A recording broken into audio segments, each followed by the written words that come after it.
and welcome back to IELTS reading by question type.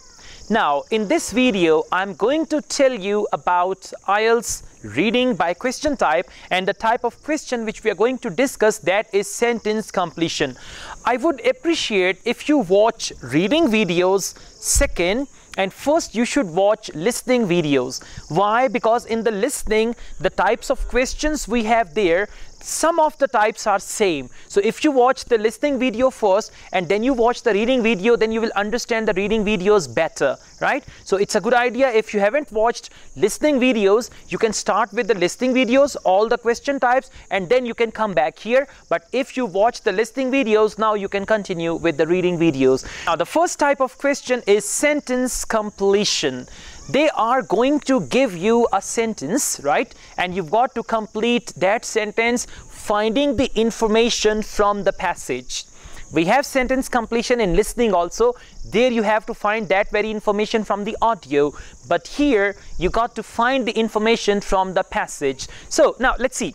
Before we continue with this type of question, which is called sentence completion, I would like to tell you there are two techniques which are important. One is skimming and one is scanning. I mean, in other videos also people explain skimming and scanning. Skimming means to read the passage quickly, or to go through the passage quickly, or rather I would say to run through the passage quickly instead of going and then getting the idea what this passage is all about. That is what we call skimming.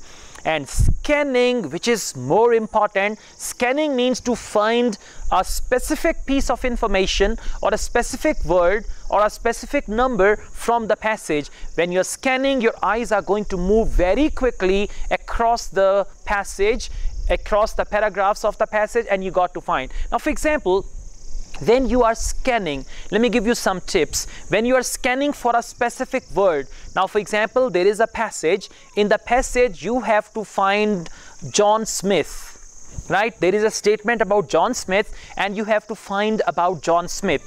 Here you have to scan the passage, and let me tell you, when you are scanning, in the beginning you can scan line by line, right? You're scanning one line, second line, third line, fourth line. But my advice for you, if you are scanning line by line, scan from right to left. Okay, because you know English language is written from left to right, but when you are scanning it, scan from right to left. You know what will happen when you're scanning from right to left? You will not read actually, and your speed is going to be faster.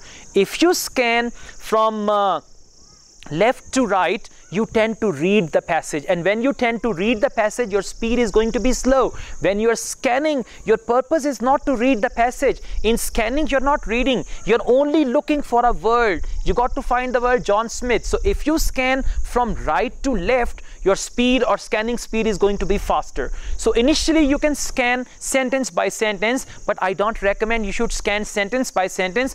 I would say you should scan paragraph by paragraph. Now for example, if this is the paragraph, this is one paragraph and you got to scan, try to move your eyes from one corner to the other corner of the paragraph, right? Looking for the word, whatever the word is, John Smith or whatever, then scan from one other corner to the other corner. Now when you're going to do this, definitely your eyes are going to move upwards and downwards, and you can find that very word, whatever it is going to be. So try to scan at the advanced level, and then you are actually scanning the whole paragraphs. And after that, if you become a little expert in that, you can scan the whole page of the passage, and then you can your eyes can work very fast and you can find it. So remember, you need to improve your scanning speed and you need to improve your scanning ability so that you could find that very specific word. And after scanning, the next thing is called reading.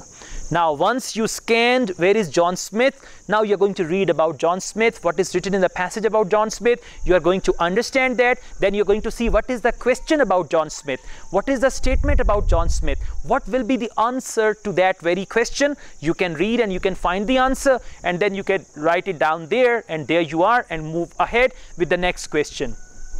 I hope you understand about scanning. Huh? Okay, that's lovely. So the type of question we are discussing, let's come back to that. I just told you about scanning, which was quite important. So the type of question we are discussing, that is sentence completion. Sentence completion is like filling the blank. So there is a sentence which is incomplete, there is a gap, and then you got to fill the gap, getting the information from the passage. Here, what you need to do, first of all, read the statement carefully and try to find some clue words. Now, clue words are those words which will help you, and they will actually take you the portion of the passage where the relevant information about that question is. Okay, the function of the clue word is this, that you find the clue words, you scan for the clue words, and you reach that very portion where you're going to get that specific information. Let me tell you one thing, your first target is to find the clue words, right? And then keep those clue words in your mind and any similar words like that. Then the second target is to locate the paragraph where the information related to that clue word or those clue word is, so that you understand the answer to this question is in this paragraph. So first target is to find the paragraph, then the second target is to find the sentences where the answer is, and the third target is to find the answer, and in the fill in the blanks, or what we call it sentence completion, you can just write the sentence there and then move on to the next question. Again, read the statement carefully, try to find clue words. Sometimes the clue words are simple, they are irreplaceable. They are the names of the places, they are the dates, they are the names of the people, they are the procedures. So irreplaceable clue words. But if you don't find any irreplaceable clue word, you can keep in mind the clue words, and then you can see what other words can be used. And there is another thing that is going to help you a lot. Try to convert the question into your native language. Read the question in English, right? And then translate it into your native language, because once you translate the question into your native language, you are very clear about that. Sometimes, you know, we think in our native language, right? And then we translate it into English. So it's going to help you a lot if you translate the question quickly into your native language, right? And once you translate into your native language, then you say, now I'm looking for this thing, I'm looking for this thing, I'm looking for this thing, and quickly scan the passage and you can find where the answer is going to be. Read it carefully, and there are sometimes the difficult words. There are sometimes the words which are very difficult, very flowery words, right? These can be the names of the procedures, the names of the scientists, the names of different things, because they can be the scientific language as well, but you are going to guess the meaning of those words and then move ahead. Do not stop and do not pay attention. What does this word mean? If you want to check, let me tell you, go to any answer key of IELTS reading and you will see all the answers are simple words, right? Answers are simple words. There are the simple words in the answers. That's why don't be afraid about the difficult words. They are just there to confuse you and to waste your time. At times, even if you cannot read a word which is difficult, leave that word. I mean, just look at the word, see what is the function of this word, guess the meaning of the word, and then move forward, because you can still understand if you don't understand one word. So I hope these tips are going to help you out, and you're going to be happy about it.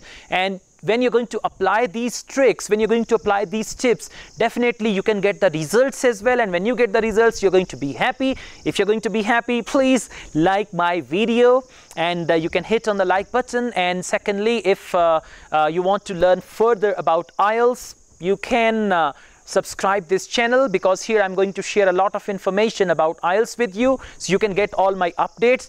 And if you have any question, you can write that question in the comments as well, right? So thank you very much. It's getting sunny here, and I'm really enjoying in this location making videos for you. I hope you would also be enjoying looking around and learning about IELTS as well. I'll talk to you very soon in the next video. I'll come with the next type of question, but before you come to the next video, please practice sentence completion from your IELTS notes. You can practice sentence completion, applying the tips which I've given you. Also practice skimming and scanning, so that you understand all these things very, very clearly. I wish you all the best, and I wish you a very good band score in IELTS. See you soon.